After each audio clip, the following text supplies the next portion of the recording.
उत्तराखंड की लोक गाथाओं में जीतू भरना का प्रेम प्रसंग उतना ही चर्चित है जितना जीतू को आश्रयों द्वारा हरा जाना। हजारों वर्ष पूर्व जब डांडे कांठे ज्यादा हरे भरे थे तो डांडे कांठों की स्वामिनी आश्रयों ने एक असाधारण नौजवान का हरण किया। असाधारण इसलिए कि एक सामान्य परिवार में जन्मा जीतू अपनी कुशलता, प्रतिभा और योग्यता से पंवार शाही का आमत्य बन बैठा। लोकमानस के दिलों में राजा जितेश सिंह के रूप में छाई इस नवयुवक के बारे में कहा जाता है कि उनके पिता गरीबाबाई एवं माता सुमीरा सामान्य तांबा कारोबारी थे। जितेश सिंह अपने भाई शोभन और बहन शोभनी में सबसे बड़े थे। अपने कौशल और परिश्रम से जीतू ने पिता के कारोबार को तिब्बत तक फैला दिया। उम्दा बांसुरी वादक बुगोड़ी का ये नवयुवक अपने क्षेत्र में बहुत लोकप्रिय था। जब इनके बांसुरी के स्वर लहरी तरंग श्रीनगर के राज दरबार में गूंजी तो मान शाही ने जीतू को खमीर से नवाजा। खमीर ही बाद के दिनों में थोकदार कहलाए। जल्दी ही जीतू विश्वास पात्र आमत्य बन गया। जीतू बगराल की लोक कथाओं में वर्णित है कि मानसाही ने इन्हें कर वसूली का अधिकार दिया तो जीतू मौज मस्ती और निरंकुश हो गया। डॉक्टर दिनेश बलोनी लिखते हैं कि उन्होंने कर वसूली का दुरुपयोग किया, बंजर घराटों पर रकम वसूली और बैले भैंसों पर परोठी उगाई। अब मौज मस्त आशिक मिजाज जीतू बावरा हो गया। कारोबार में उसका मन नहीं लगता था। अपने ऐसो आराम में उन खेतों को भी भूल गया जो मानसाही ने उन्हें खमीर के रूप में दिए थे। बहरहाल रुपाई का सुमुहूर्त निकालने शोभन जोशी पंडित के पास गई। पंडित ने सुमुहूर्त बहन शोभनी के हाथ जोड़ने की बात बताई। बनगढ़ के चूल्हा कठूर शोभनी को बुलाने शोभन जाएगा, माँ ने कहा, पर जीतू खुद शोभनी बुलाने की जिद करता है। माँ बहुत समझाती है, तुम मत जाओ, सारे अपशकुन तुम्हारे जाने की बात करने से ही शुरू हो गई। जीतू हटी था, माँ की बात नहीं मानने वाला। चल दिया चूल्हा कठूर कठेतों के गांव, जहाँ शोभनी की ननद उसकी प्रेयसी भरना भी रहती थी। भागीरथी को पार कर उतार चढ़ाई और चढ़ता, पहाड़ों की चोटी धार पार करता, बगोड़ी का लाल पहुंच गया कठोर के पास। आषाढ़ में सुंदर हरियाली, रंग बिरंगे फूल, तपती दोपहर, पहाड़ की चोटी पर दूर दूर तक मनमोहक दृश्य और सामने प्रिय भरना का प्यारा सा कठोर, ऊपर से कुएं डाली की घनी छाया। मन चाहा थोड़ा बैठ जाऊं, सो बैठ गया। जी क्या तो बांसुरी निकाली और लगा बजाने। बजाते बजाते बांसुरी के सुर में शुद्ध बुद्ध खो गया। बांसुरी की सुमधुर ध्वनि से घाटियां गूंजने लगी, धार महकने लगी, पातल यानी कि तलहटी खिलने लगी। स्वच्छ नीले आकाश, हरे भरे वृक्ष, घास, झाड़ियां, लता और सुसज्जित कांठियां, उनके बीच में खिले हुए फूल और उन सब में भरी दोपहर में ये बांसुरी वादक। सारी शक्तियां जा गई, खेत की आश्चर्यां भी।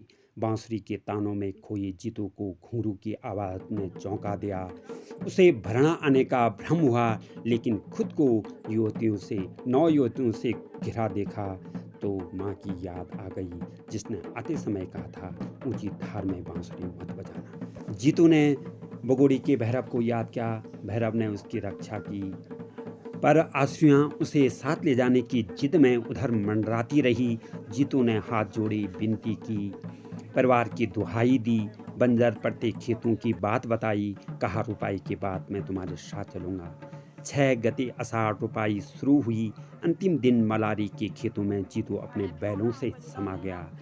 ये है लोक कथा, पीढ़ी दर पीढ़ी सुनी सुनाई गाथा, जिसे लोक मानता आया है क्योंकि ये उनकी परंपरा है, विरासत में मिली है, इसलिए सच है, इस पर क्रॉस क्वेश्चन नहीं।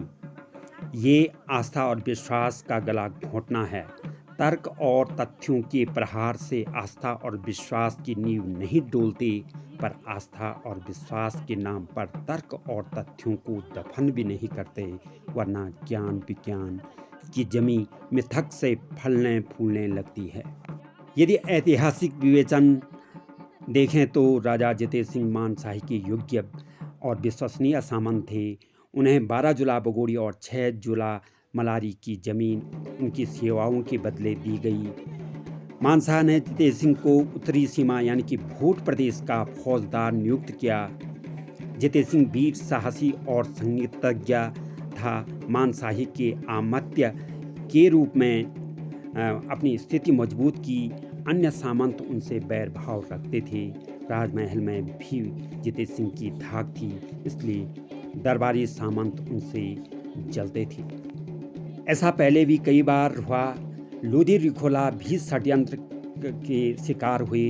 जितेंद्र सिंह की बढ़ती शक्ति, महत्वाकांक्षा और सबसे बड़ा उनका आशिक मिजाज होना पतन का कारण बना। जितेंद्र सिंह बहन सोबनी बुलाने चूड़ा कठूर गई तो उनका पीछा किया गया।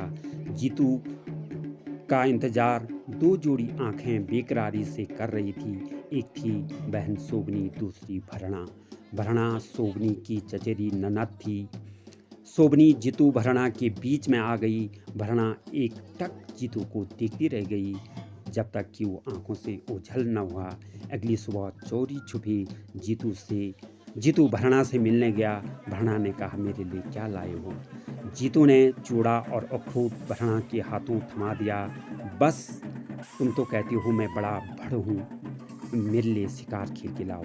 अपनी चहेती के मुंह से ये बात सुन हटी जीतू चल दिया रैथल के जंगलों में, जहाँ उसकी हत्या की गई। कुछ विद्वान मानते हैं कि जीतू को शीतला टापू पर नारायण चौधरी और विनायक भट्ट ने कत्ल किया था। जीतू की मृत्यु के बाद शोभन की भी हत्या की गई। भरणा ने आत्महत्या कर दी। इनके परिवार पर मुसीबतों का पहाड़ टूटा। कहते हैं कि जीतू अपने परिवार की रक्षा करता रहा। अदृश्य शक्ति के रूप में उसने गांव वालों की मदद की। श्रीनगर राज दरबार में कई अनहोनी घटना घटी। मानशाही को जीतू की आत्मा ने खुद को होने का एहसास दिलाया। मानशाह ने जीतू की पूजा करने का आदेश जनता को दिया। उसी परंपरा का अनुपालन में आज भी बगुड़ाल देवता की पूजा की जाती है और 16वीं सदी का ये जननायक देवता के रूप में जगह जगह पूजा जाता है। धन्यवाद। देखते रहें मेरे चैनल को।